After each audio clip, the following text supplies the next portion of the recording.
in this world that we live in, we're going to come against trials and tribulations every day. And then when we read Ephesians 6, and what part of Ephesians 6?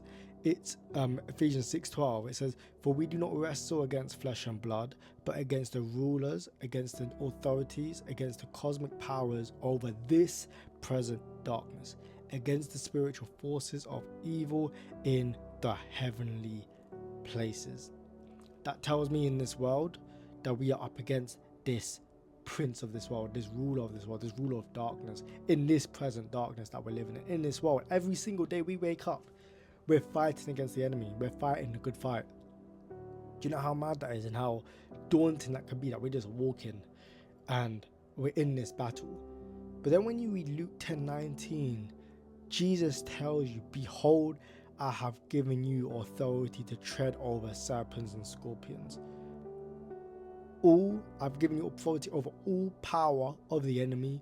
Nothing shall harm you." Luke 10:19. He's not just saying you've got a bit of authority. He's not saying you've got authority over a bit of power, just a small bit of the power. He's saying you've got authority over all the power of the enemy. And there's something we need to recognize, is that there is power with the enemy.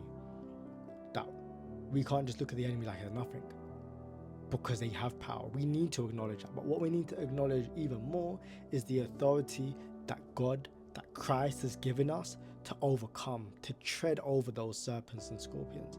And guess what he says? Nothing will harm you. Nothing will harm you. So if something does harm you, do you have little faith? We have big faith.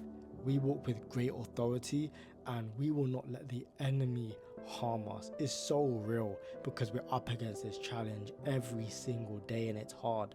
It's hard. He's saying we have authority over this present darkness, against the spiritual forces of evil in the heavenly places, against the rulers, against the authorities. He says we have authority.